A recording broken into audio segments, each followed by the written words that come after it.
Good afternoon, everyone. My name is Chris White, and I will be your moderator today. We are going to hear 3 formal presentations this afternoon, followed by public testimony. Please note that for the public testimony portion of today's meeting, individuals will be limited to 3 minutes each. We will call upon you in the order in which you signed up. When we call your name, please unmute your computer and begin speaking. If you are not available or running into technical problems, we will call upon you again. If you did not pre-register and wish to give testimony, you will have an opportunity to speak once we conclude the list of those who pre-registered. At that time, we will ask you to click Raise Hand on the Zoom so we may call on you. If you are unable to testify today, or if you have changed your mind, your testimony may be submitted directly to the wage board. We do have a timer set up to help us adhere to the 3-minute testimony limit. Please look for the timer window now. When you see the yellow light, your time is coming to a close. When you see the red light, your time has ended, and we ask that you please conclude your thoughts at that point. I do have some important ground rules to share before we begin. You have been muted upon entry and will remain muted unless you have been called upon to speak. This will help eliminate background noise. Please silence all electronic devices to avoid any additional background noise or echoing when you speak. Any distracting video will be disabled. Any abusive language or offensive behavior will result in removal from today's hearing. Please also note this hearing is being recorded. Finally, a very important reminder to please speak slowly, especially if you are reading testimony, so our interpreters have time to hear what you are saying. We will now begin today's hearing, starting with New York State Labor Commissioner Roberta Reardon to deliver her charge to the board. Commissioner. Let me begin by thanking Brenda McDuffie, Dave Fisher, and Dennis Hughes for serving on the Wage Board. We appreciate you agreeing to perform this very important public service. I want to thank Brenda McDuffie for serving as chairperson. You each have a unique background that gives you special insight into the concerns of farmers, workers, and the public that you should draw upon. As you conduct your deliberations, I am confident that you will respect and appreciate the perspectives of your colleagues and work together to meet the goals set forth in this charge.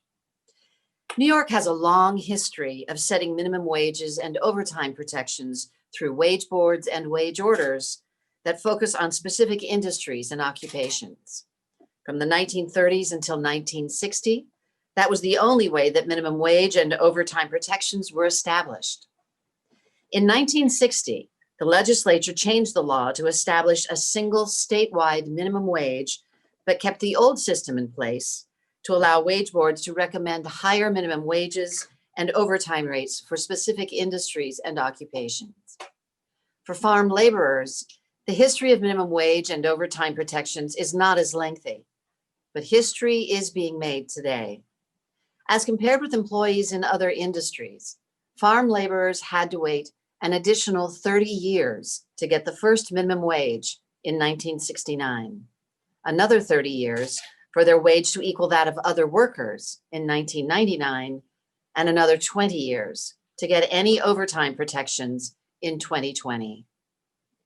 History was made earlier this year when we convened New York's first of 4 farm laborers' wage boards to solicit your recommendations on overtime for farm laborers. These hearings are at the direction of the legislature and Governor Cuomo as part of the 2019 Farm Laborers Fair Labor Practices Act and pursuant to minimum wage provisions of Articles 19 and 19A of the labor law. The Farm Laborers Fair Labor Practices Act extended worker protections to farm laborers in many areas, including collective bargaining, workers' compensation, unemployment insurance, housing, day of rest, and overtime.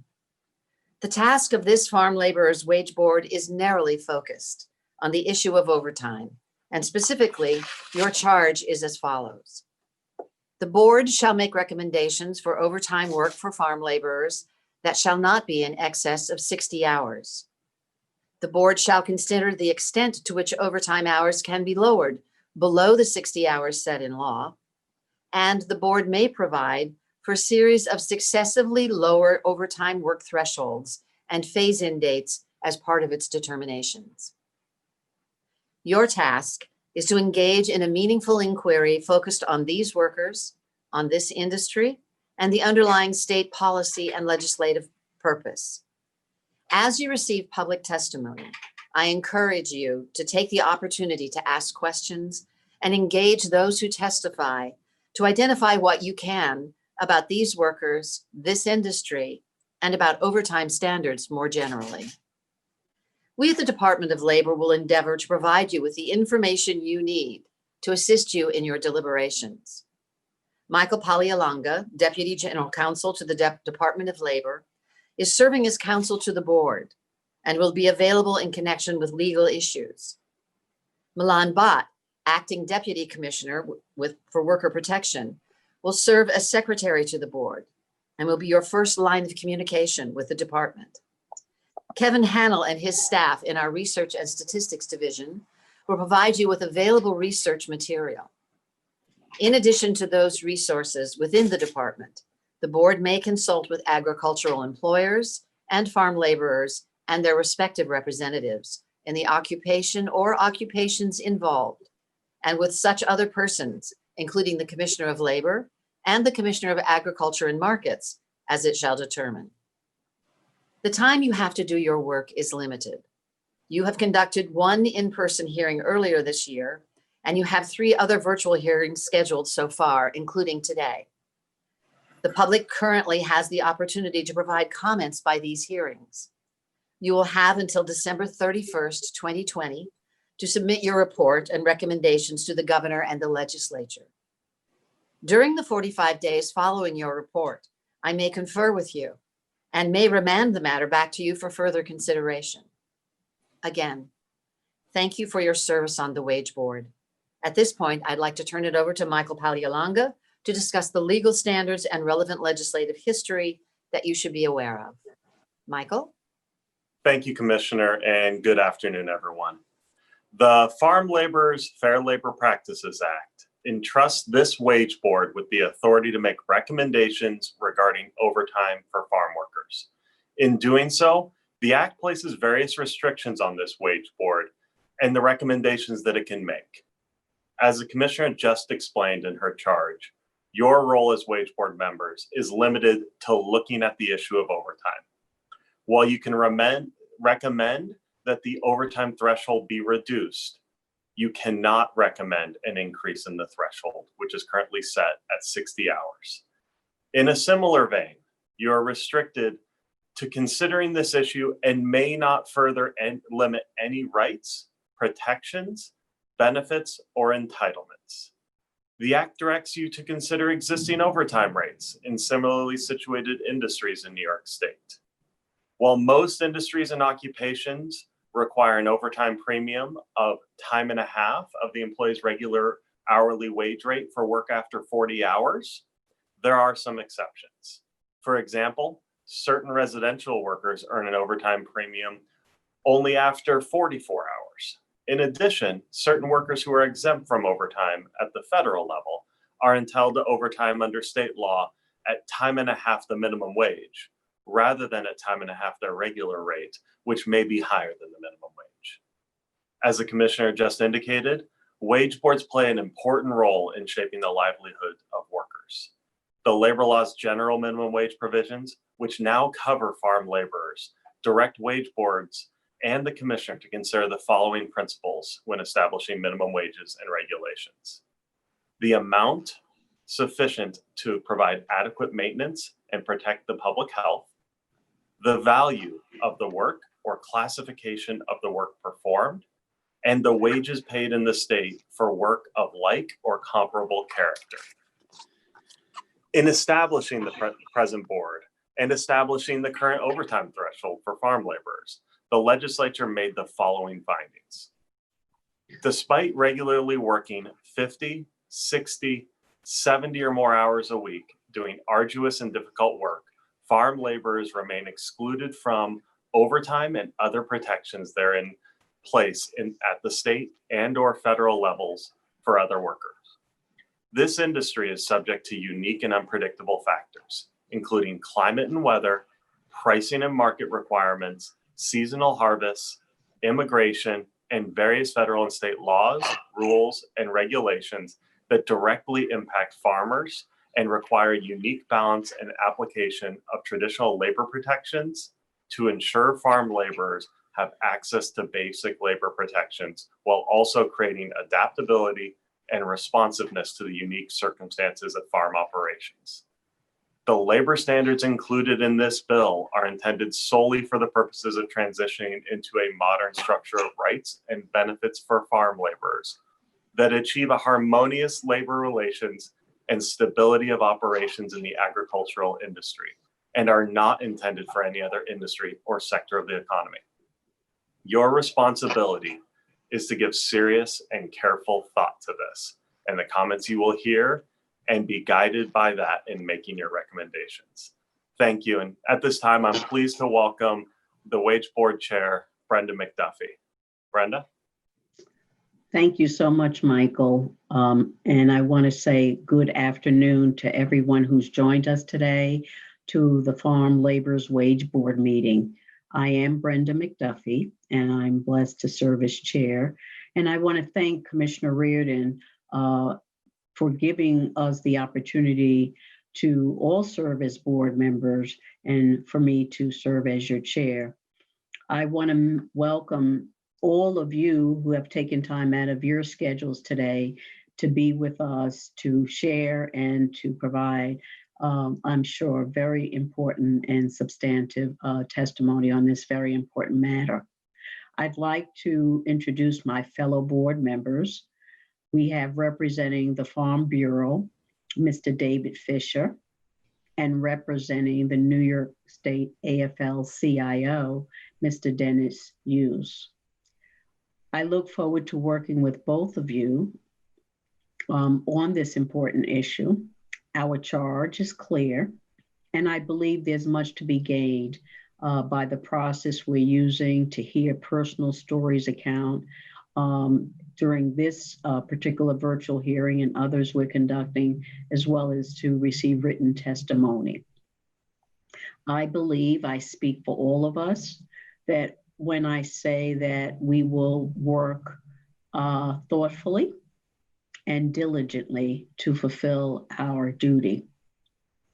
Before we move ahead with our agenda for today, I would like to remind all of you in the audience and participating of a couple of things for our hearing. We will be conducting simultaneous translation services during this hearing. So we would ask that you speak slowly to help our translators to be able to keep up with your testimony. You will be limited to 3 minutes of oral testimony. We realize that we are asking you to speak slowly, which I'm trying to do. And so you might need a little bit more time, and we will not cut you off, but we ask that you be respectful of the time limits, as well as speak a little slower than you might normally in reading testimony or sharing. We have a timer set up to help us adhere to that 3-minute limit, and we'll try to keep it as close to that as possible. I would also like to remind you that we are in a public hearing, and we ask that you will conduct yourself accordingly. Please know that if there's any inappropriate behavior, it will not be tolerated, and the moderator would have to remove you in that circumstance from the virtual hearing. Today's hearing will be recorded. The recording and transcripts will be available on the Department of Labor's website. Their website is labor.ny.gov, G-O-V. There's one additional public hearing scheduled next week on Monday that will be taking place also at noon. You can find more details for each hearing on the Department of Labor's website too. As necessary during this process, we may take a short break. With that, those are some of the basics. I would like to invite for a short presentation on this very important industry in New York State, Mr. Kevin Hannell. He's the Chief of Labor Statistics for the Department of Labor's Division of Research and Statistics. Kevin? Thank you, Madam Chair. It is my honor today to share with you some of the big picture information we have available on the agricultural industry. The Department of Labor maintains records on all employers and industries in New York State. The numbers I'm sharing with you today focus on two of those industries: crop production and animal production. Last year, these two similarly sized industries employed just under 24,000 workers at more than 2,000 establishments around the state. Agricultural industry employers paid more than $887 million in wages. Certain regions in the state have more agricultural establishments than other regions. The Finger Lakes has the most, followed by the Hudson Valley and Western New York. New York City, with its densely urban environment, has the fewest. Most of these are small employers. While it can vary by season, the number of workers per farm averages less than 10 for more than 2/3 of these establishments. While farm workers are a diverse group, according to census data reviewed by our state data center, there are some commonalities. Agricultural workers tend to be slightly younger than workers in other industries. In the agricultural workforce, the number of males far outweighs the number of females, comprising nearly 3 out of 4 workers. When it comes to educational attainment, compared to other industries, a much higher share of the agricultural workforce does not yet have a high school diploma or equivalent. But they do work hard. 41% of agricultural workers put in 41 or more hours a week, compared to an average of 25% of all workers in New York State. And animal production is the industry with the highest share of workers putting in 60+ hours a week. I hope you find this information useful. We look forward to working with the board over the next months. Thank you. Thank you, Kevin, for that most informative presentation. And I'm sure that that information is also included on the website, and we can see, and others can see, the significant magnitude of the contribution agriculture makes to our economy in New York State. Now we can proceed with testimony. Individuals who will be called as they pre-registered. So that will be the order in which the moderator will call you today. Individuals who do not appear to testify on their first call will be called again by the moderator after we complete the list of pre-registered individuals in the order that they registered. After the moderator has completed the list of pre-registered participants, the moderator will call upon anyone else who would like to give testimony today. So at this point in time, I'd like to call our moderator, Mr. Chris. Thank you so much, Madam Chairman. We're now going to call upon today's witnesses to deliver their testimony. When we call upon you, please unmute your line if you have not done so already. Please announce your name and any affiliation you have before you begin. Finally, one more reminder to please speak slowly so we can properly accommodate interpretation. The first individual who will be delivering testimony today is Art Gladstone. Art, you've been unmuted and may begin. Thank you. My name is Art Gladstone, and I speak today in support of leaving in place the 60-hour per week threshold for payment of overtime wages. In my former capacity as a New York State Department of Labor Rural Labor Services representative, I spent 15 years working in the trenches where the issues of farm workers and employers have rubbed up against each other. I have fielded calls from farm workers seeking assistance securing employment, as well as other socially based assistances. I've received calls from employers seeking to find qualified and capable employees. I received an early morning call from an employer who had just had his labor camp raided by immigration authorities, with the majority of his crew being detained for further investigation. Not a great way to start one's day, I can assure you.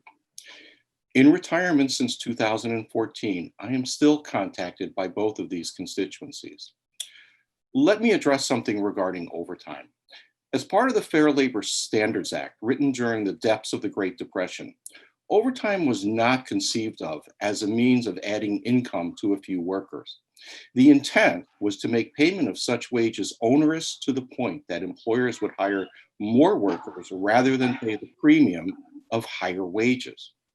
In my opinion, it was folly to assume that while some workers were, in some cases, working well in excess of 60 hours per week, that employers would continue to schedule excess hours and pay that premium.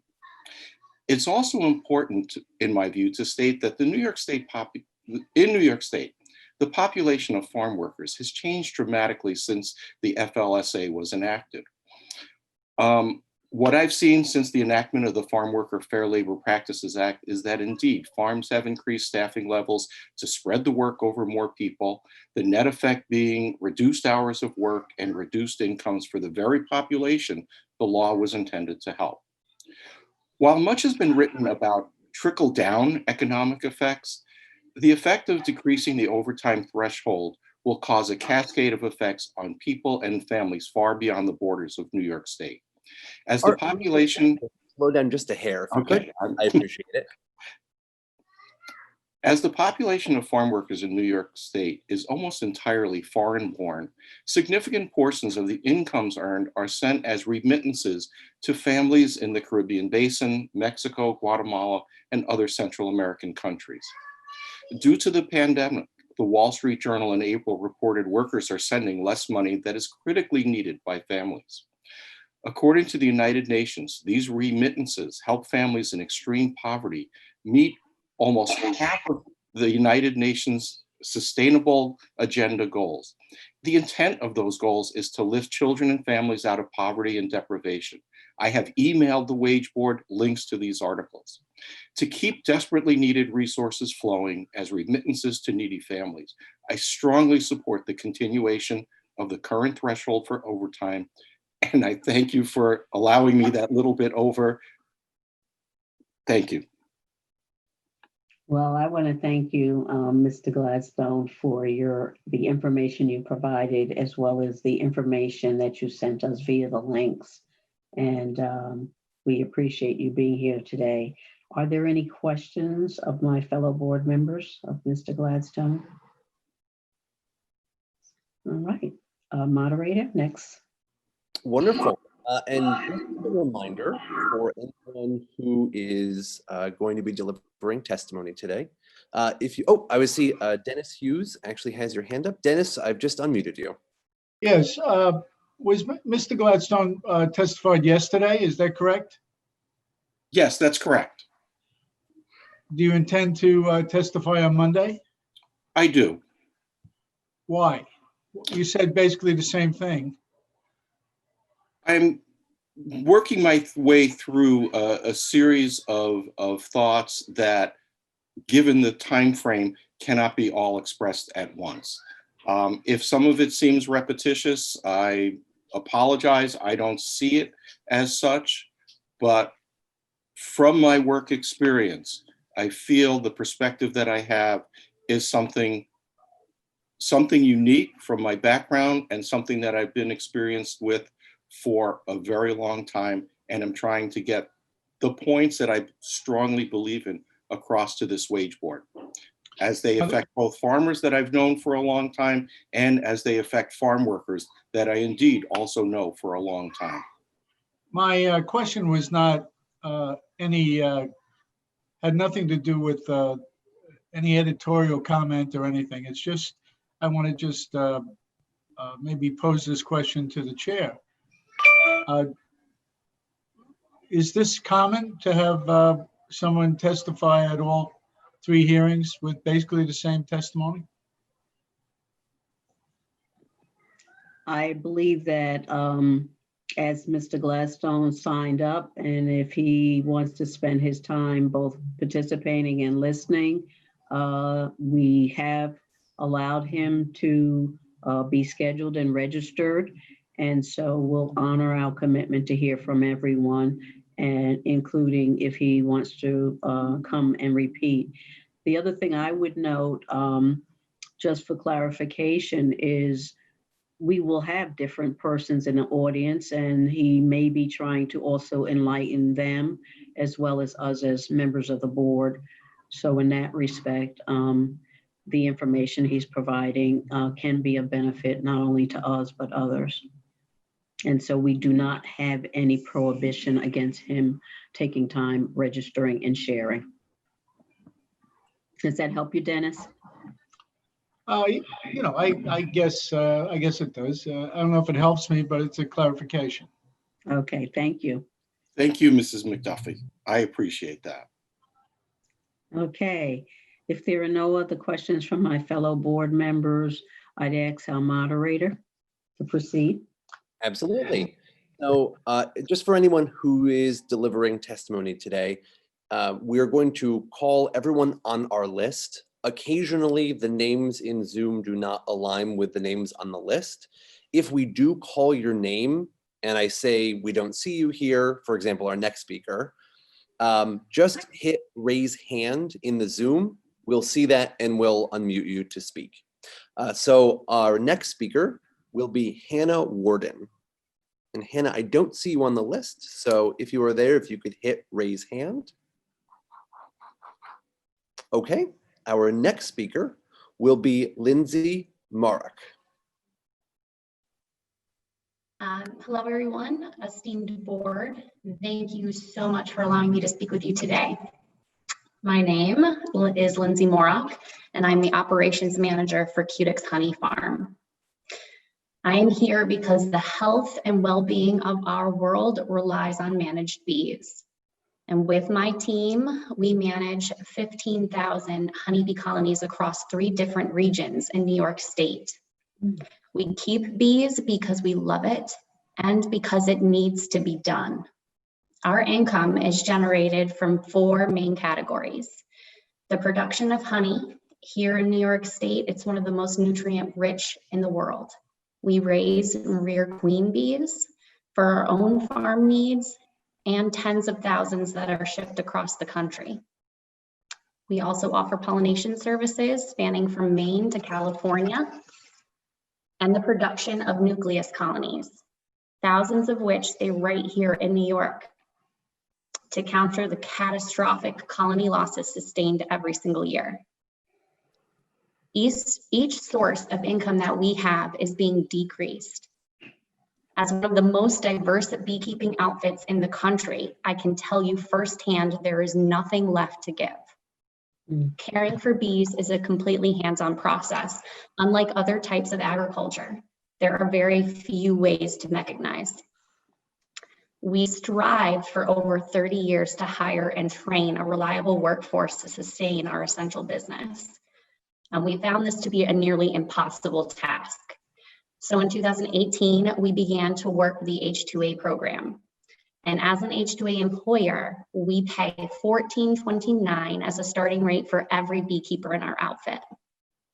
Our H-2A team returning for a third season was disheartened to hear that I cannot afford to offer them more than 60 hours per week, hours they desire and depend on, as do I.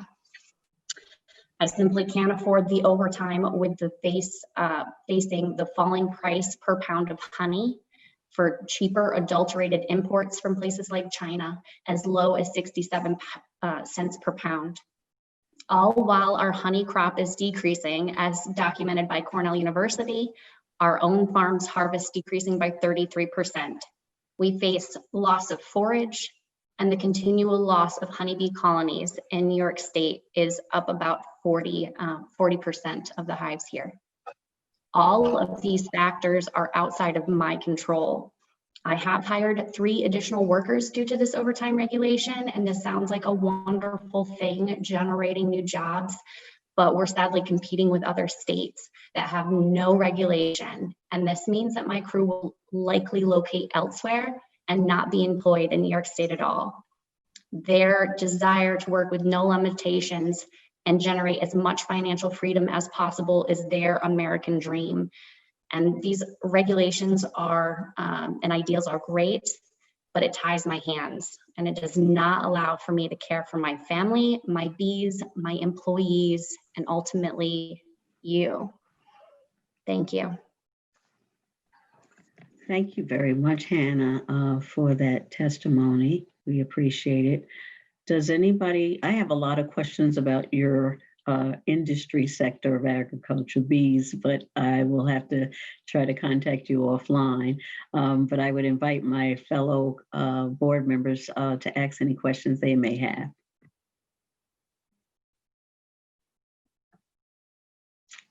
Okay, Mr. Moderator, would you proceed? Again, thank you. Absolutely. Our next speaker will be Assemblymember Billy Jones.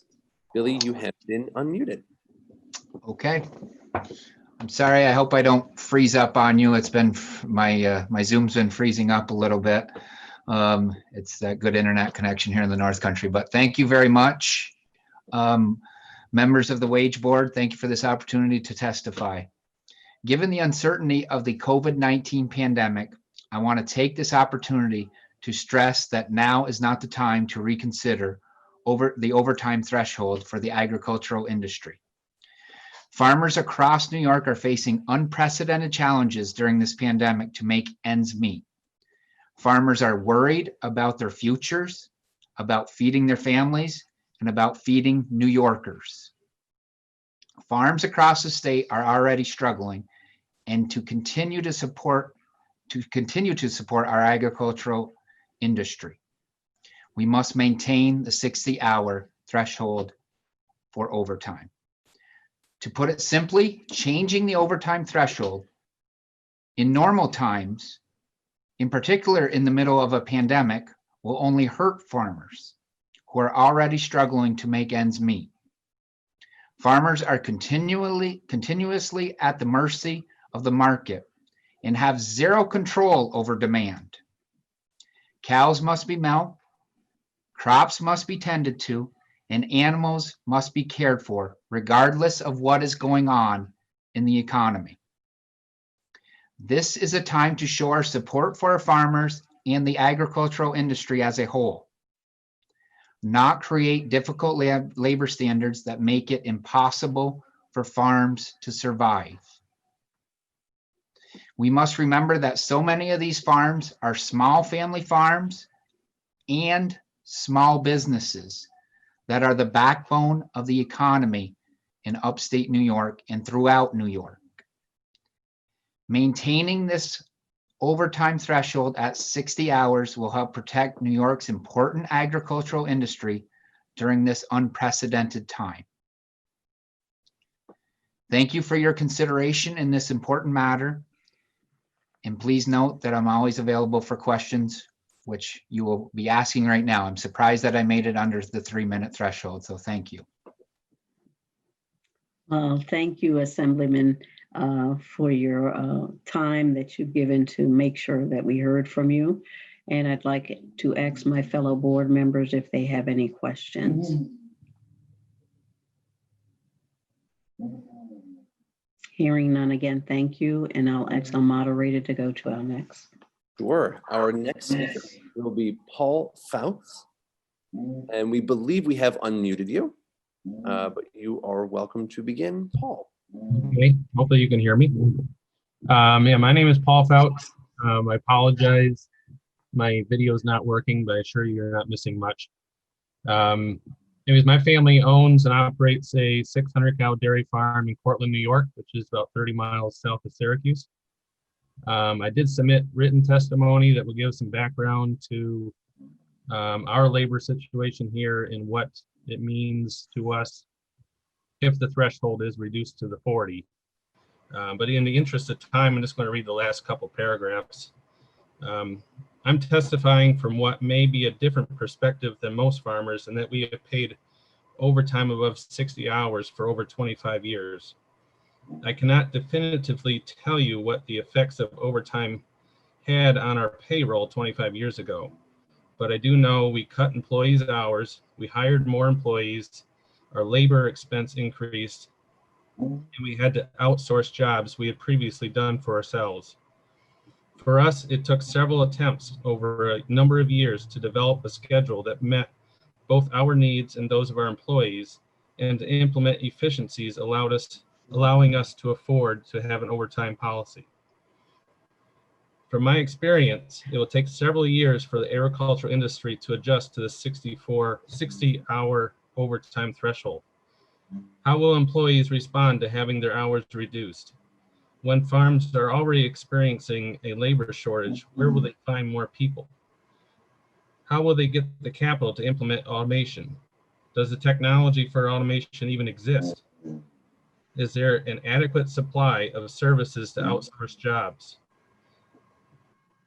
Are some crops no longer feasible?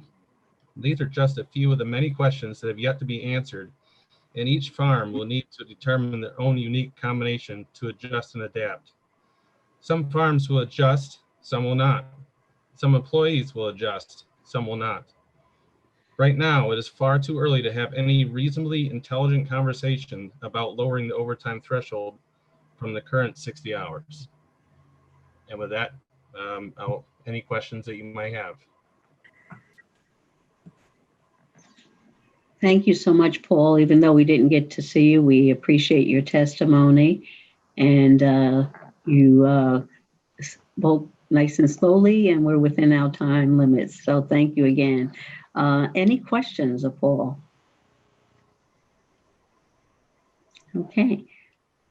Chris, will you call our next? Absolutely. Our next speaker is Dr. Ed, I believe it's Zerowesti. Ed, we have unmuted you and you may begin. Thank you and good afternoon. My name is Dr. Ed Zerowesti, and I'm a board certified family physician with over 40 years experience in providing primary care. And I'm also the founding medical director of the Migrant Clinicians Network, a nonprofit focused on migrant health and health equity.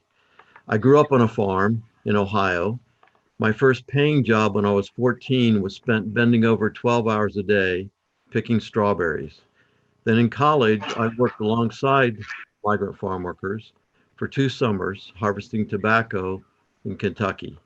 I remember how physically exhausted I was, and I never did any work as hard or dangerous as those 2 jobs. And so after I became a medical doctor and started taking care of farm workers in 1980 in rural Pennsylvania, I could really relate to them because I had, if only briefly, done some of their hard work. And over the past 40 years, I've seen farm workers again and again with debilitating musculoskeletal injuries and repetitive stress injuries from harvesting, trimming, and loading crops at high speeds for many hours at a time and many days in a row.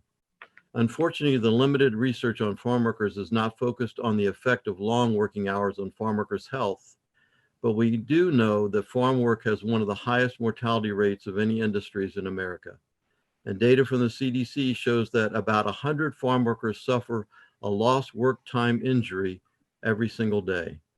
Research shows that orchard fruit harvesters, like those across New York State, work with raised arms, repetitively forceful lifting, and pressure on the shoulders from fruit bags have long-lasting health effects. I can say from my years in clinical care, long hours can only make those very common and painful farm work-related injuries worse. Can I just ask you to go a tiny bit slower for our interpreter? I appreciate it.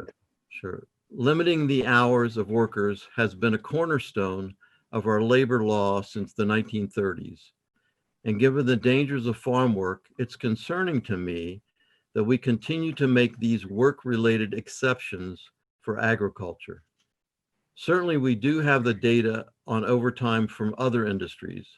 A meta-analysis found that most studies showed overtime was associated with poorly perceived general health, increased injury rates, more illnesses, and increased mortality. We've taken these data, which demonstrates the risk of overtime, and we as a society have largely moved away from work weeks longer than 40 hours without overtime payment, because we know that it is dangerous for our health. I come from a family who works on a farm. I really sympathize with the struggles of the family farms in New York have in making farming work, and I understand that worker payments are a significant component of the business, but we cannot continue to abuse farm workers, putting their health at risk without giving them parity with other industries. We cannot single out one labor group whose work is particularly strenuous on the body and for which overtime can mean compounding significant physical strain or injury, and say that overtime should not apply in the same way. Thank you. Thank you, Doctor, for your testimony and taking time to share your knowledge and expertise with us. Are there questions of our doctor? Okay, hearing none. Moderator? Absolutely. Our next speaker is going to be Mike Mcmahon. And Mike, you have been unmuted. Thank you, Chris. Thank you, Chair McDuffie and Honorable Board. My name is Mike Mcmahon, owner and partner of Easy Acres Dairy in Homer, New York. Having done an analysis on our labor costs for the first 7 months of this year, we know that our payroll is averaging 9.5% increase over the same period last year. With no changes to the 60-hour limit, that number will increase to 15% automatically on January 1st of 2021. With labor being the second largest expense on the typical dairy, this is a huge increase for any business to absorb in the 13-month period. The uncertainty of milk price and milk markets in these times should prohibit any change whatsoever when you consider that already we have had to manage milk price swings of over 30% in the first 6 months of 2020. The dairy industry is experiencing unprecedented times as a result of COVID-19, with 36 million pounds of milk being dumped in March of this year, and buyers limiting production to 85% of what farms produce. There are other unknowns yet to be addressed, such as how will this pandemic affect our unemployment costs? We saw surcharges added both after 9/11 and during the 2009 recession. That is likely to happen again. Just instituting the 60-hour limit has had drastic effects on many farms. We had to add 1.5 full-time positions in order to curb the current employee hours to a manageable level and still give each a reasonable raise. Our most experienced herdsman left us because we would not allow him to work the hours that he had been. A neighboring farm had 6 workers walk out on the last day of 2019 because their hours were being cut back in order for that farm to survive financially. COVID has also added to other costs as we recently had to bring in a new employee, and in doing so, absorb the cost of keeping her in a hotel for 2 weeks and providing meals to be delivered, as well as getting her tested. How can this administration possibly consider draconian changes to agriculture's financial stability during this pandemic, when even our education systems are lost in the fog of uncertainty? As the chairman of the Cortland County Industrial Development Agency, I can tell you with all certainty that a great deal of upstate New York's economy is geared to the agricultural engine. So to continue in this vein of pushing the overtime limit back even further toward 40 hours is a recipe for economic disaster in counties north and west of New York City. Thank you for hearing me. Mike, appreciate your testimony. Thank you very much. I think you point out that, again, how important this industry sector is to our economy, and as reinforced by our labor report. So I'd ask my board members, my fellow board members, if you have any questions. Okay, I'd ask our moderator to proceed. Absolutely. Jesse Mulberry will be our next speaker. You have been unmuted, Jesse. You may begin. Okay, can everybody hear me? Thank generation apple farmer from Peru, New York, in Clinton County. I'm also the current chair of the New York State Apple Association. I'm coming to the hearing today to urge the wage board that we must not lower the overtime threshold below its current set level of 60 hours per week. There are so many facets to this issue that we can talk about, but I'd like to focus in on 3 today. One, I'd like to bring attention to the oncoming harvest period for the apple crop in New York State. For apples, we have about an 8-week period in which we bring in our entire crop. On our farm, I calculated that to be over 22 million apples that are going to be individually harvested by hand by employees at our farm. The mandated day of rest, we can't afford to pay the overtime on these days. Basically, we're losing a day a week, and that is 14% of our harvest time for this season. On top of that, as others have mentioned, COVID has drastically complicated our harvest logistics and are making it extremely difficult to move people around and do so in a safe and healthy way for everybody. The second issue I wanted to touch on is that the labor pool in the Champlain Valley has all but completely evaporated, partially due to COVID and partially as a general trend over time. Domestic labor is not upon the H-2A labor program. For H-2A employees in 2020, everybody is making at least $14.29 an hour, and we provide the transportation and the housing, which is inspected multiple times a year by state agencies. We rely so heavily on these guys. Our crew during harvest goes up to almost 175 employees, about 40 domestic and about 145 through the H-2A labor program to make the harvest happen. We are already not sure how we are going to be able to get this harvest in, not being able to afford to pay the overtime wage on the 7th day of each week. A simple solution would be to pay more, but in the apple industry, we are price takers and not price makers. We're at the mercy of grocery chains, which are consolidating more and more every year. A contemporary example was the purchase of Whole Foods by Amazon.com.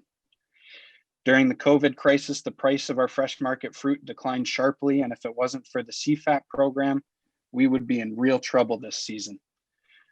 Like I mentioned, there's a bevy more factors, and I submitted a testimony to the wage board email, and I hope you get a chance to look that over. I thank you for your time today. Thank you, Jesse, for your testimony today and for your written testimony that you provided. Be assured that we're going to read everybody's and look forward with interest to yours. Any questions? Okay, hearing none. Chris, would you, next speaker?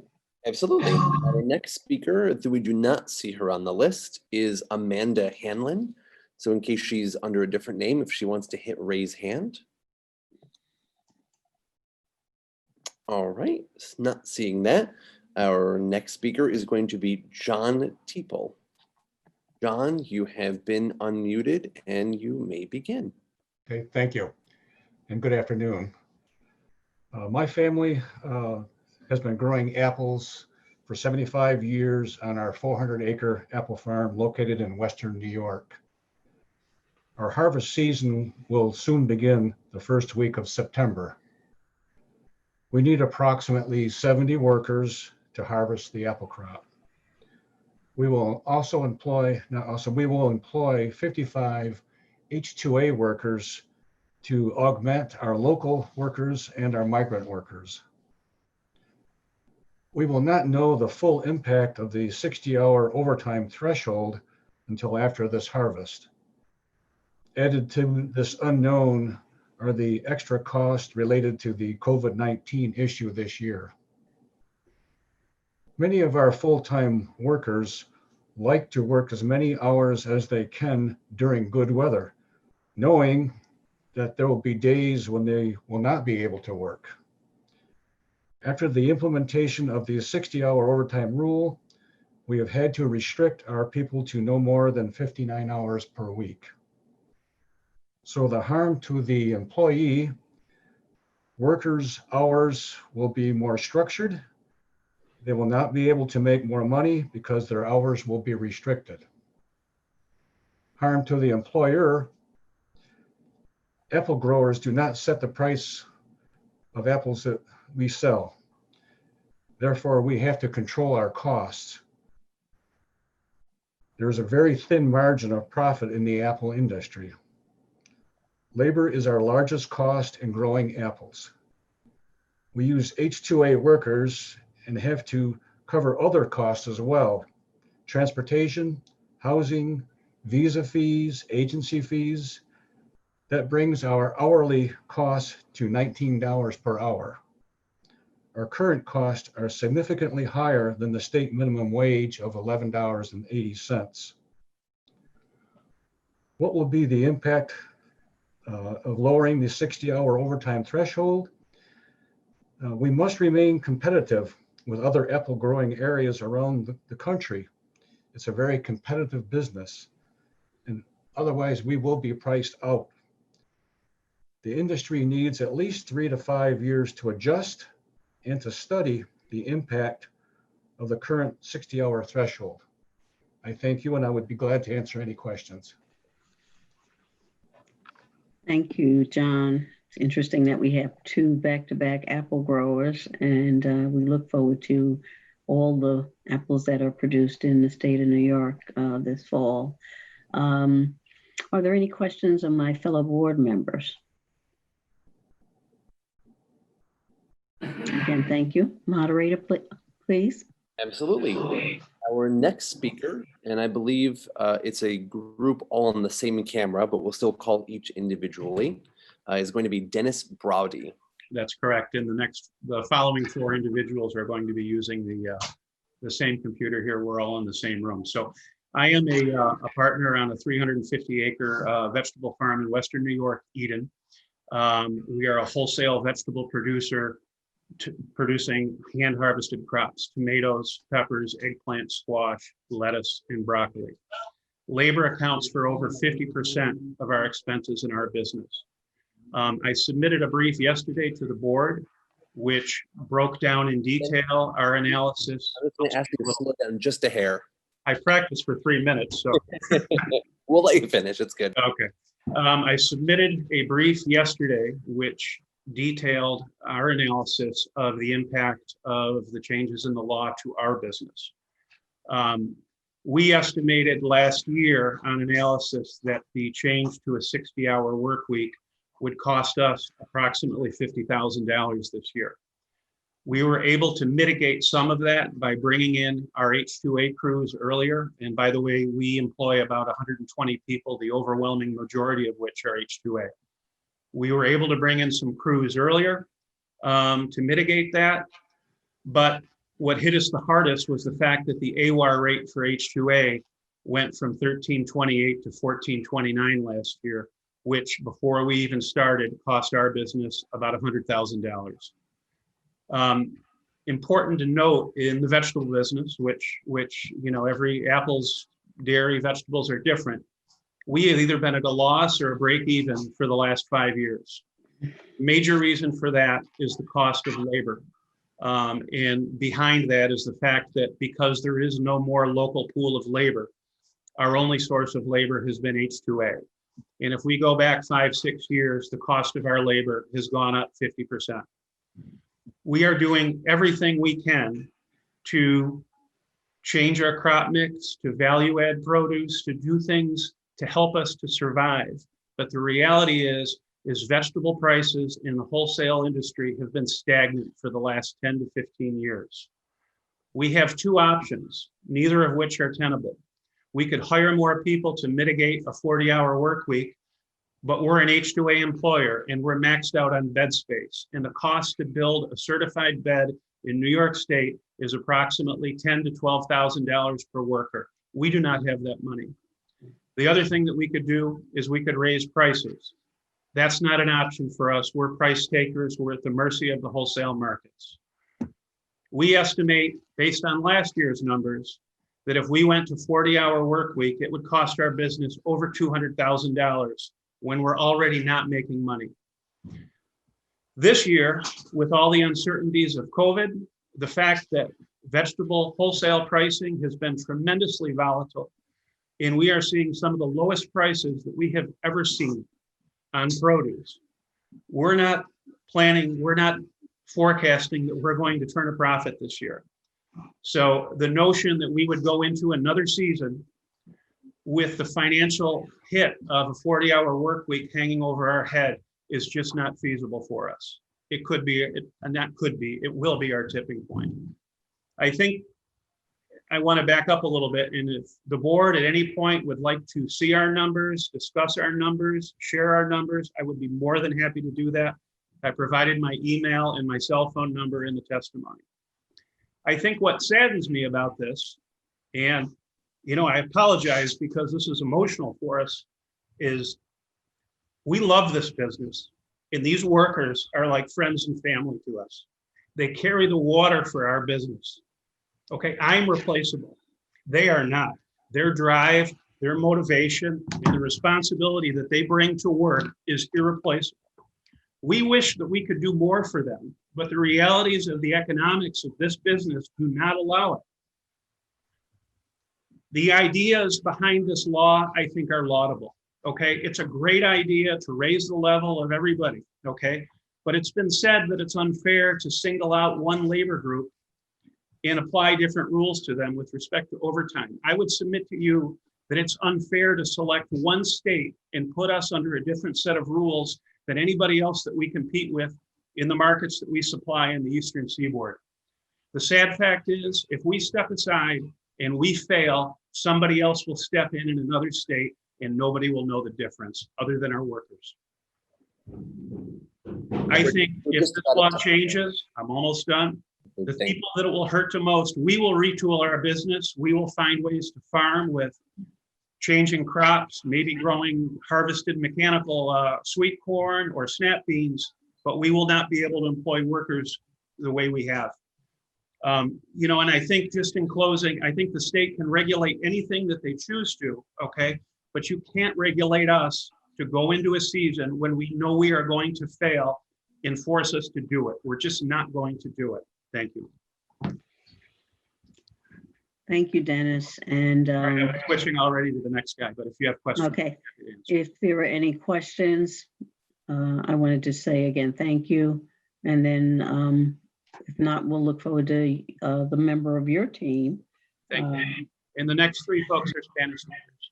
I'm just gonna jump in right quick before, as you switch over, just for anyone who is listening or watching or hearing today, if you have not already done so, just please choose a language preference by clicking on interpretation on your screen in the Zoom, and make sure you select English if you are listening in English, or Spanish if you're listening in Spanish, just so you're able to hear the speakers who are next. Okay. And our next speaker will be Marco Morales.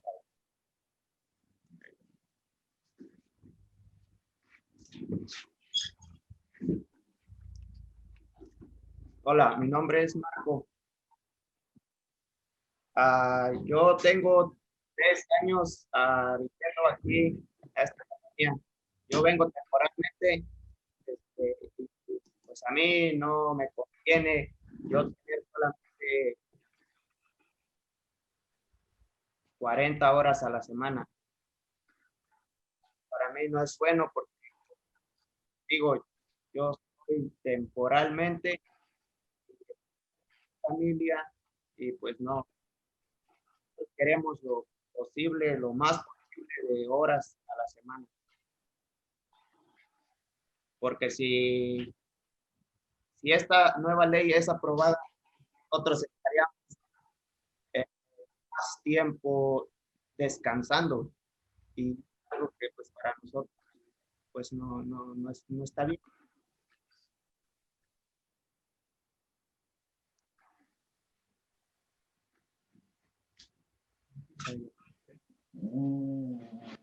Thank you very much, Marco. I know there's another member of, and I'll ask our moderator if there are no questions of Marco to call the next individual. Our next speaker is Arturo Cortez Rango. Arturo? Sí, buenas tardes. Mi nombre es Arturo. Sí, yo soy trabajador temporal desde hace un poco más de 4 años. He estado viniendo al estado de Nueva York. He estado muy contento con el trabajo que se están dando. Nosotros, tiempo atrás, dábamos más dinero. Ahora tenemos overtime.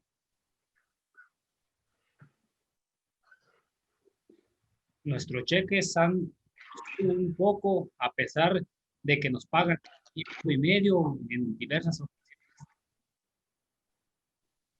Para nosotros se viene un ciclo de vida. Las ganancias que tenemos de Estados Unidos es de lo que depende mi familia en México, de lo que depende un poco mis padres, mi esposa, mis hijos. Entonces, tener menos horas a la semana para nosotros es un tanto problema. Porque nosotros a Estados Unidos venimos a trabajar. No necesitamos tener 15 horas para dormir. Muchas gracias. Thank you, Arturo, for your testimony. And are there any questions? If there are none, Chris, can you call our next? Yes, our next speaker is Mauricio Hernández Gimal. Hola. Mi nombre es Mauricio Hernández y soy trabajador. Hemos venido nosotros por 3 años seguidos y estamos muy a gusto trabajando aquí. A nosotros no nos gustaría que la ley apruebe aquí en el estado, porque para nosotros es importante tener más horas. A nosotros nos gusta mucho el trabajo aquí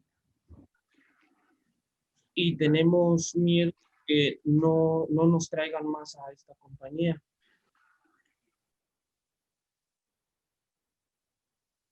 Nosotros venimos a trabajar y no necesitamos mucho descanso. Para nosotros es importante trabajar porque es un trabajo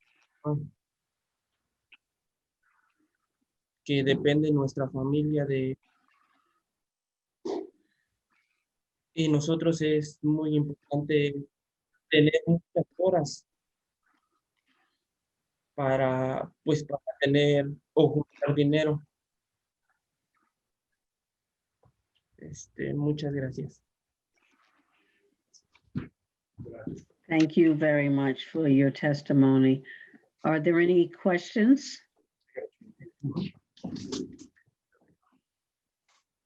Okay, I know there's another individual in the group, and I believe he's being seated. And so moderator, please. David, I believe it's Zittel. That's correct.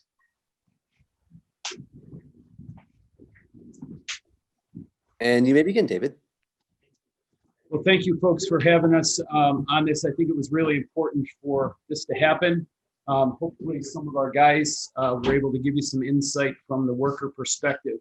I think there's been a lot of good points that have been brought up today.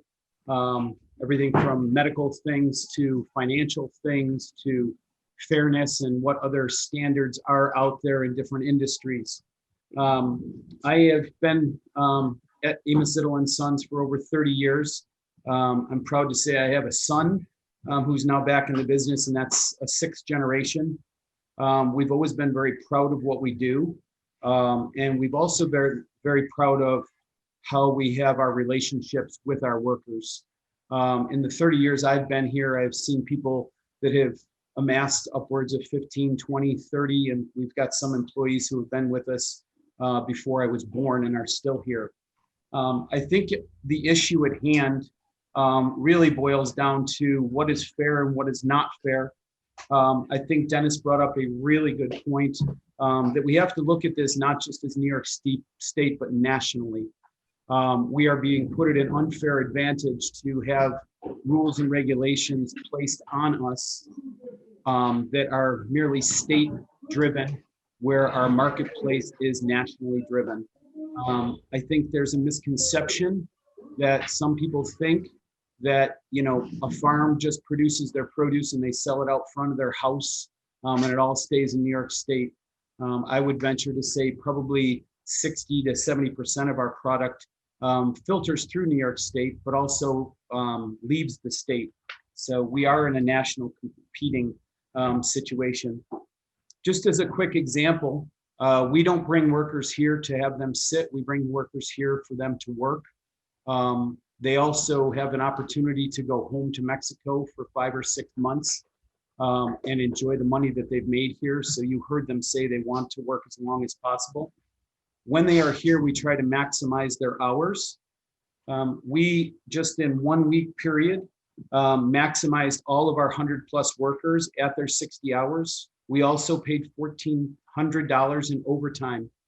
If the work week went to 40 hours, that week, that single week, would have amassed $54,000 worth of overtime. That is not sustainable. If you take that $54,000 and multiply it times a month, you're at 50-some thousand, plus you multiply that times the number of months. Like Dennis stated before, we're somewhere in the vicinity of $250,000 in increased labor costs in a business right now that is struggling to make money and break even. In a closing statement, I had the opportunity at lunchtimes to listen to Governor Cuomo talk during the COVID pandemic, and I thought it was very interesting that he stated that we should be focused on facts and not emotions. I'm not saying that some of these decisions shouldn't be based on some emotions, but the facts are that New York State farmers are not doing well right now. And to think that there would be a push to drop the overtime hours to less than 60 hours, to me, would be a shame, because you will very quickly see that farmers will leave. They will survive, they will do something. But once a farm is gone, I think we all know the statistics, they never come back. Thank you.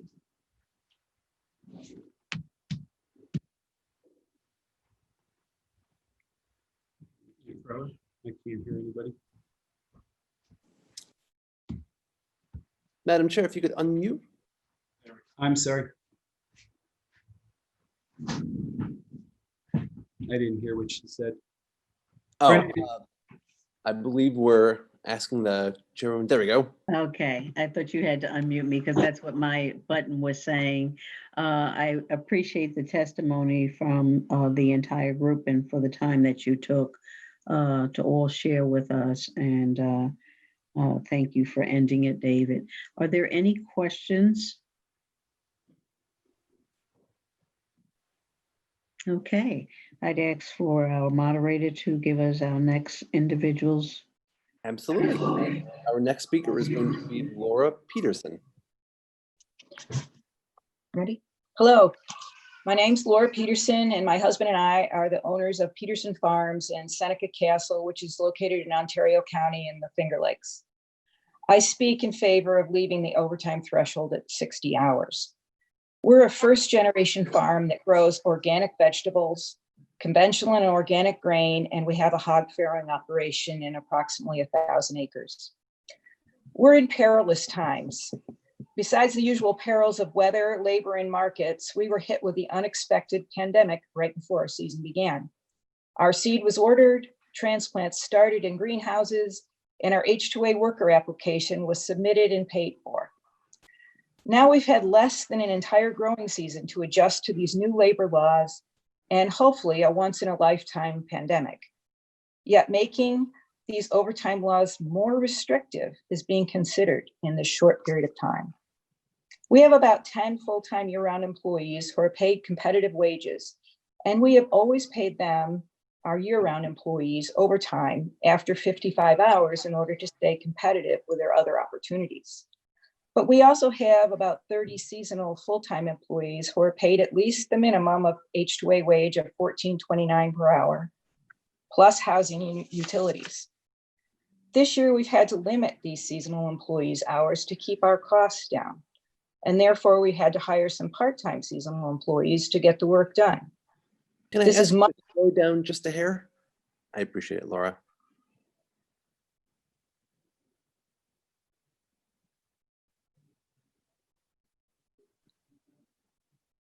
Laura, I think you may have cut out there.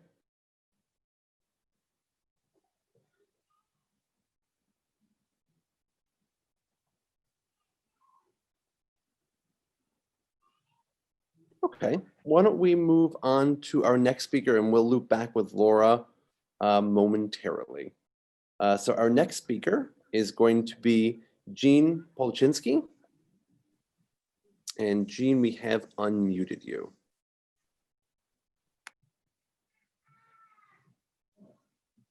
Have anything for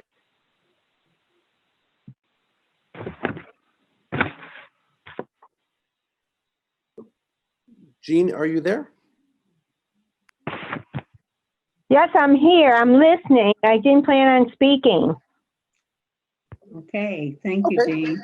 Not a worry at all. Back. Thank you, Jean. And I think, Laura, I think we have you back. Mm-hmm. We'll ask you to unmute and apologize for that issue. We'll have you continue.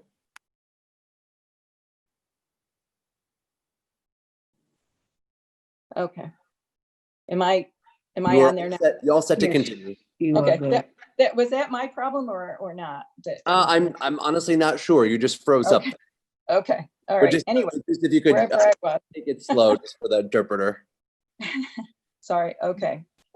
I think I was in the part about the overtime has cost us over $17,000 so far, and that's with close monitoring to try to stay under 60 hours per week. And our busiest harvest season hasn't even begun. We purchased a new time clock so that our supervisor can keep track of this. It keeps a running total of hours, so our supervisor checks that every day to try to manage this workload. And of course, in addition to this overtime, we've had the additional costs to keep our employees safe with the PPE and extra cleaning. Our future plans are in flux. We have no idea how this pandemic will play out and how our customers will continue to be affected. We sell wholesale, as the Zittles do, and our product goes all over. Our prices are flat at best and have been for at least the last 5 years, and in the case of some crops, far longer than that. Our New York City customers have seen a drop of as much as 50% in sales, which means we've seen another 50% reduction in our sales to them. It is inconceivable to me how any decision to lower the threshold for overtime could be made before at least 2 growing seasons to allow us to absorb this change and make the necessary changes we have to make to hopefully stay in business. Adding the pandemic on top of that makes it even more difficult for us to see how our business can continue to grow and employ the many people who depend on us. Thank you for consideration. If you have any questions, I'd be happy to answer them. Thank you, Laura, and we're glad we could get you back on to conclude your testimony. Are there any questions by my fellow board members? None? Okay, Chris, if you want to call our next speaker. Absolutely. Our next speaker is going to be Ken Migliorelli.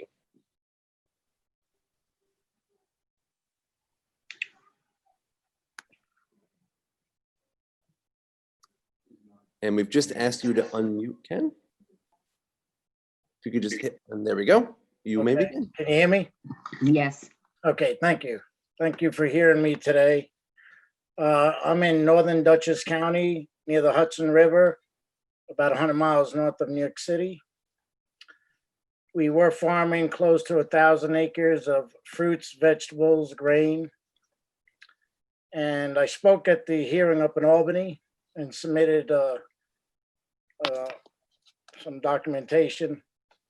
We're changing our operation. We were hiring up to 70 to 80 employees. And I've got it down to 40, and I'm going to keep going down. As this minimum wage keeps increasing, from last year was $13.25 to $14.29, and who knows what next year is going to bring.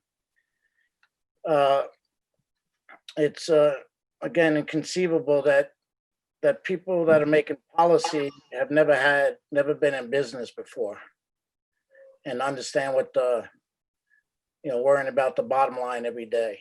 And I'm hearing from other growers the concerns. My workers go home with $800 to $1,000 in their pocket each week. They have housing. We pay for travel in and out of the country. And knocking this time and a half, I mean, I lobbied probably a half a dozen times in 2019 against time and a half to show how well treated they are. So it just keeps putting a strain on the bottom line. The gentleman that spoke of statistics, is there any statistics of how farm workers fare with other workforces, per capita? I mean, $800 to $1,000 a week sounds pretty good to me, and having your housing taken care of and travel. So my goal is I currently own 3 farms. I'm going to be liquidating my orchard and getting out of the vegetable business. And I'll just do my grain and hay business and get away from the 40 employees I have currently. So it's people who are making policy really need to rethink how they're affecting agriculture in all sectors. Okay, thanks for hearing me today.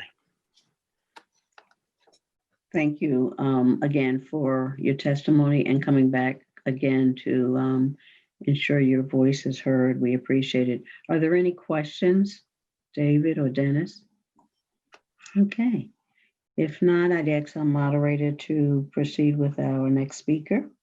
Absolutely. And we don't see her on the list. If she would like to hit the raise hand button, Deirdre Cornell. Give her just a quick second, and we'll loop back if she raises her hand in the interim. Our next speaker after Deirdre will be Jacob Maslin. Jacob, you have been unmuted and you may begin. Thank you. Hello, my name is Jacob Maslin, and I work at Elby Farms as the herd manager overseeing the care for 1,800 milking cows. I believe it is too early to reconsider adjusting the hourly threshold for the new agriculture labor law from the current 60 hours. On my dairy, we have 29 full-time and 20 part-time employees earning a competitive wage with other businesses. Jacob, could I ask you to slow down just a hair? Yeah, sorry. Appreciate it. We also provide healthcare, paid family leave, paid vacation time, and a company matching retirement account. All that aside from the normal 1 to 2 days off per week for every employee. Our current employees are our most valuable assets, and it is crucial to our business that we retain our employees for as long as possible, as one of the highest labor costs is turnover and retraining. During 2020, we have had employees maintain an average of 60 hours a week, down from 2019's average of 66, but have added about 1 full-time equivalent on the dairy side. On the cropping side of our business, it has been an adequate year to keep a 60-hour average due to lack of rain during planting season and during harvesting. But if we were to have a year similar to 2019, with frequent rainfalls and a colder spring, we would prolong our planting and harvesting seasons and see many employees average over 60 hours during the year. Also, due to the COVID-19 pandemic, it has not been easy this year on our business or our employees.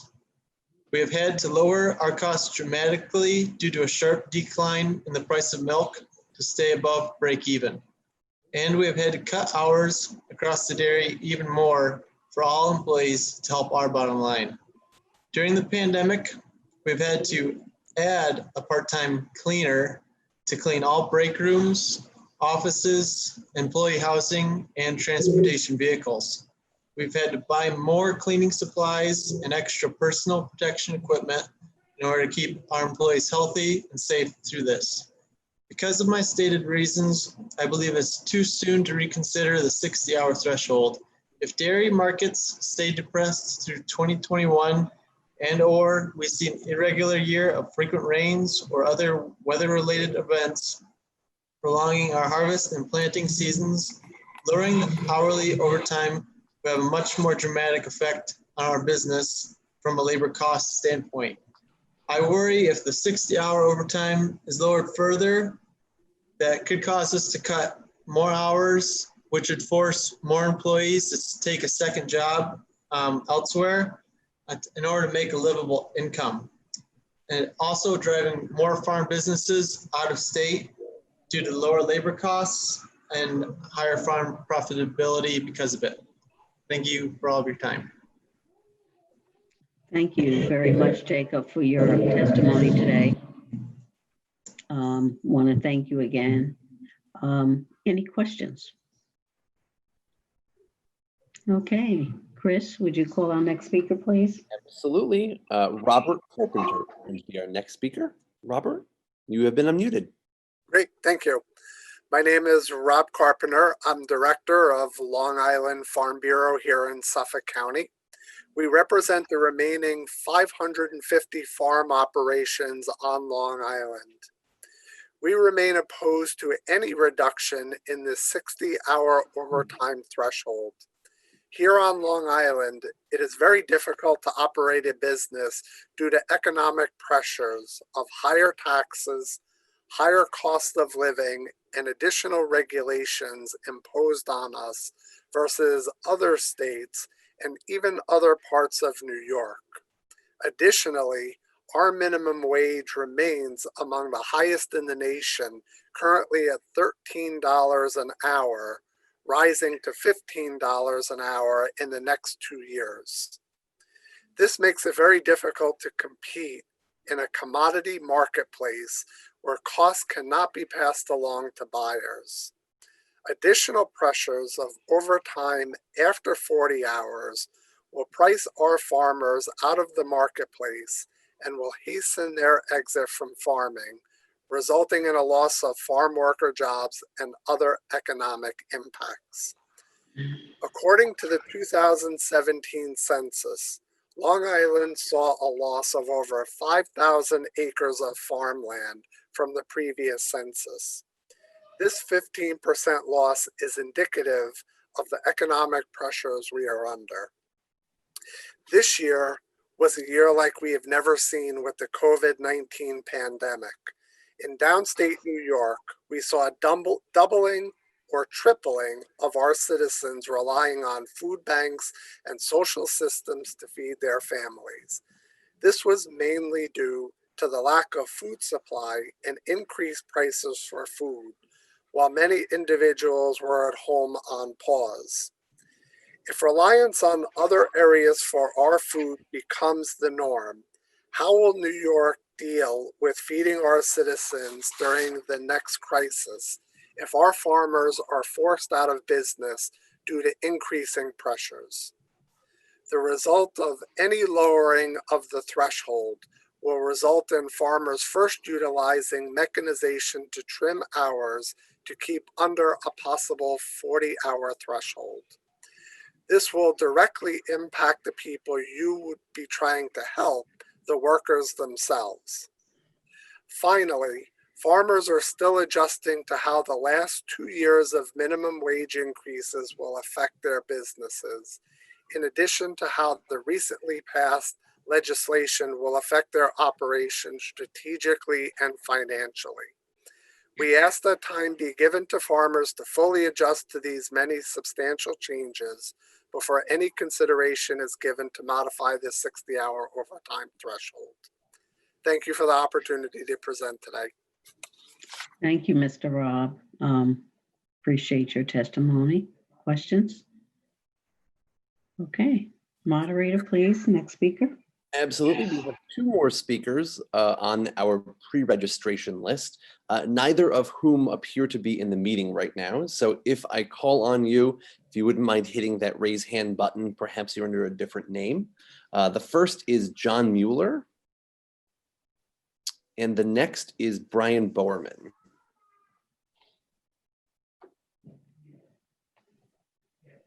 Okay, and not seeing them. What we'll do now is we're going to call on any individuals who wish to deliver testimony but did not pre-register. And all we ask is at this time, please click on the raise hand button and we will call upon you to deliver your testimony. Okay, Brian, I see you and I'm going to unmute you now. You may begin your testimony. Hi, I'm Brian Reeves from Reeves Farms in Baldwinsville, New York. I pre-registered like an hour before the hearing, and evidently that's not soon enough, but whatever. I thought today I would give you a little bit of insight into our specific farm and just a little bit of idea on what is happening so far this season. We employ, for years, we've employed about 52 H-2A workers along with another 20 or so local people. Our strategy this year with the 60-hour threshold was to increase that number of H-2A workers from 52 to 63, with the idea that at any given day, there would be 9 people taking a day of rest, not working, and have roughly the same sort of crew in the field. Our first H-2A workers arrive about April 1st. There's only a few of them because there's not a lot of work in April, and we gear up with another batch that comes in May, and then we peak out with our volume of workers in June. Oftentimes in the spring, our workers might get 30 to 50 hours per week. They're not very happy about that, but they know that June, July, August, et cetera, they're going to get a lot of hours, and so they live for that situation.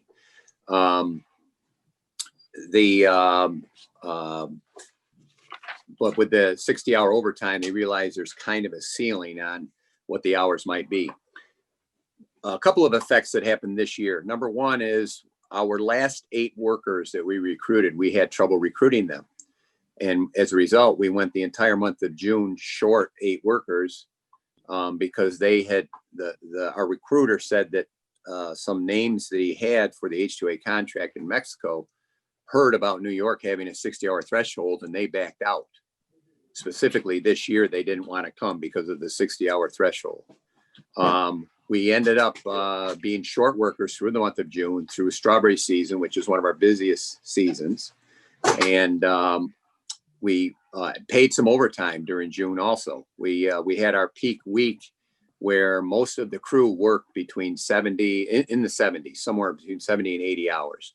And we paid that overtime, knowing full well that we couldn't continue to do that for very long. We've managed to manage the workforce a little better through the rest of the summer. We've kept most of the workers right around 60. We're trying to be fair about it. We try to have people getting in the upper 50s to 60 so that it seems to be fair to them, and we're to let them know that we're trying our best, but we cannot afford to pay time and a half very much at all. They're not happy about this. They really lived for the weeks where they could get 70 plus hours. Those days are gone. And they also don't like their day of rest, that they have to take a whole day. They're glad when they get a half a day of rest or so. Everybody likes to have a little bit of time off, but a full day to sit around frustrates them very much. One thing to remember when you're talking about workers and quality of life, they share the same lifestyle I had growing up and still have. I work a lot of hours through the summer when I have to make my living. I recharge in the winter. And did that as a child, did it as a young adult, and I do it now. I couldn't keep this level of work up 365 days a year. Our farm workers on our fresh market vegetable and fruit farms also don't keep this up through 365 days a year. But they make the most of the 4 or 5 or 6 months that they're here. And many of them live very well back in their home countries in the off season, where they reconnect with family, they work on their homes, and they often don't have a steady job through the winter. And they're very happy with that lifestyle. And as far as physical injuries and so forth, I think it's minimal for these guys because it's not a full year. It's a seasonal sort of thing. Anyway, there's some insight into our farm specifically. I did testify last night. I plan on testifying on Monday, but I have a different story to tell each time. And there are many facts, many facets to this story, and 3 minutes just doesn't do it justice. Thank you. Thank you, Brian, and thank you for returning, and we'll look forward to also your written testimony. So, moderator, do we have any other additional speakers today? And just a reminder, if anyone else would like to deliver testimony today, just click on raise hand. We have a couple folks lined up. The first is going to be Lori Konwinski. Lori, I've unmuted you, and you may begin your testimony. Thank you so much, ladies and gentlemen. It's an honor to speak to you. My name is Lori Konwinski. I serve as Deputy Director of Catholic Charities in Tompkins, Tioga. I'm on our Diocesan Public Policy Committee, Bishop Matano's committee. And I served for 15 years as an interpreter for Haitian farm workers in a healthcare clinic in southern Cayuga County. This issue of farm worker justice is very close to my heart. In my work with Catholic Charities, I was part of an effort that gathered over 10,300 signatures in support of the Farm Worker Fair Labor Practices Act last year. Over 10,000 people in our central New York diocese in support of the original bill, which called for 40-hour overtime, just like other workers get. The New York State Catholic Conference of Bishops has long supported this bill in its original state, as did a plethora of other faith organizations and other civil society groups. As the doctor said previously, I too saw the effects of this work on the bodies of farm workers in that clinic where I worked. The sort of muscle strain, the exposure to pesticides, and even some very terrible life-threatening injuries. We have overtime rules in this country, and we've had them since the New Deal because of what overtime does to workers' bodies and to workers' minds and to their quality of their life. What I'm hearing from my brothers and sisters who do such important work as farmers in our state is certainly heartrending. And in no way does the faith community or anybody else want to hurt farmers. But I'm going to quote Dorothy Day, a great American Catholic who started the Catholic worker movement. Dorothy Day said, "Our problems stem from our acceptance of the filthy, rotten system." And agriculture in this country is just not fair. It's not fair to small farmers, and it's certainly not fair to farm workers. We've heard again and again that farmers are price takers. Well, I'm no ag economist, but I'm sitting a mile from Cornell University. We have some of the most brilliant minds in this state. We have people from the farm worker community, from the Farm Bureau. We could do better. We have to figure out a way to do better for the agricultural economy. But I submit to you, this cannot be done on the backs of the Black and brown people coming from terrific, horrible poverty in their home countries. Of course, they want to work 70 hours a week because that's how desperate they are to feed their families back home. I've lived in Haiti. I've seen it myself. That is not a reason for us to continue with this system that doesn't work for any of us. We have to do better.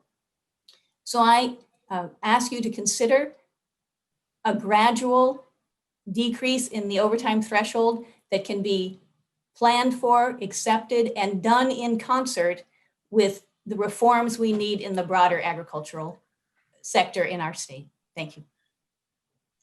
Thank you very much, Lori, for testifying today. Are there questions of Lori by my colleagues? No? Chris, would you call our next speaker then? Absolutely. We have one more individual, Stephen Gould. Stephen, I'm going to unmute you now and you may begin speaking. Thank you. I'm Steve Gould. I'm 29 years old. I farm with my parents in Pavilion, New York. That's Genesee County. I'm in the process of taking over the farm from my parents.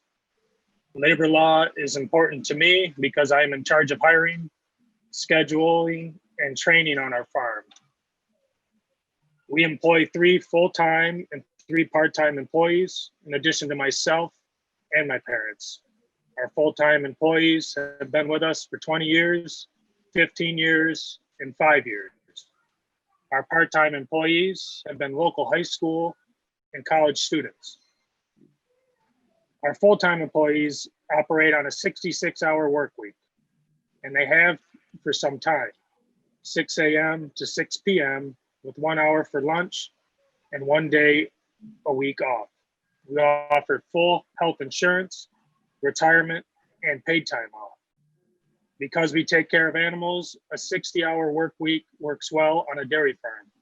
The same people that participate in morning chores at 6 a.m., feeding, cleaning, bedding, taking care of animals, take part in evening chores. This helps to ensure optimum care of animals. I think agriculture is a unique and specialized industry that requires a long work week. In addition to taking care of animals, the cropping aspect requires small windows of long hours. Planting and harvesting are essential to the profitability of agricultural businesses. We make all of our income for a whole year in just a few months. In order to keep a constant schedule year-round, a 60-hour work week is ideal. On our farm, the people that operate the field equipment while planting and harvesting maintain the field equipment in the off-season. Our employees are highly specialized and talented people.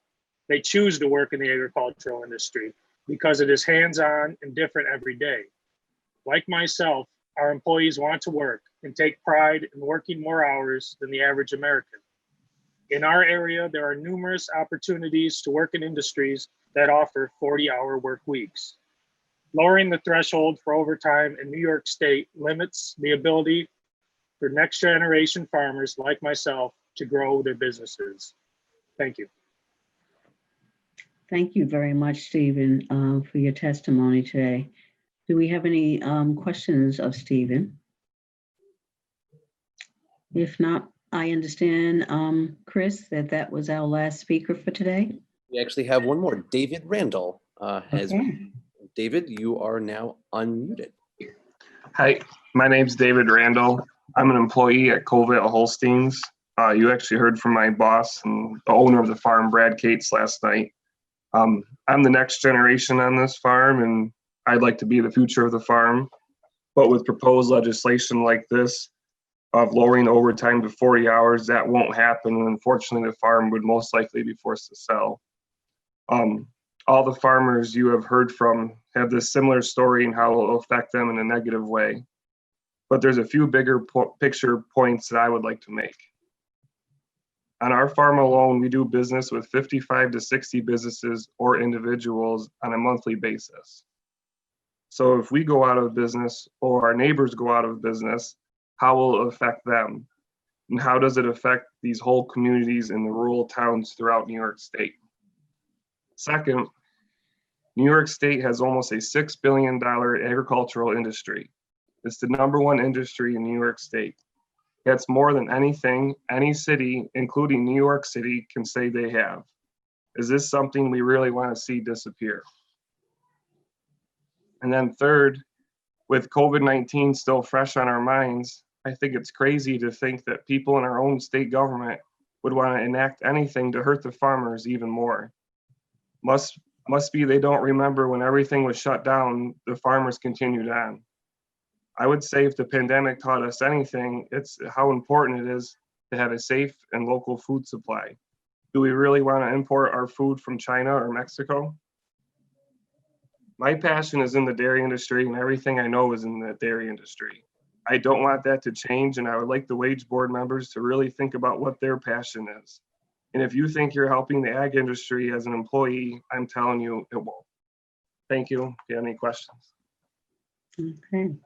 David, thank you so much for being with us today and for your testimony. Are Thank there you. any questions? Okay. Chris, are we finished with our speakers for today? I believe so. There are no additional individuals who have raised their hand. Okay, well then that will conclude our hearing for today. I'd like to make sure that you know everything at today's event is posted on the New York State website. The slide in our moderator's box provides you with information to connect and provide information. Just a reminder, the website is labor.ny.gov. And as you see on the slide, there's more information.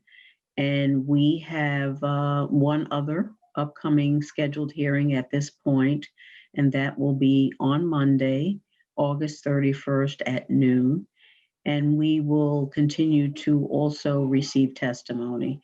And you can use the information in that box to either register or submit testimony. I'd like to thank every single person who took time out of their day to share with us on this very, very important deliberation that the board will be going through. And we want to make sure you know that we will be paying close attention to everything you have both said and anything that you have submitted. So thank you so very much for participation today. And I'd ask that each of you continue to be safe and please stay well and enjoy the rest of our summer. I know your work at this season is extremely hard.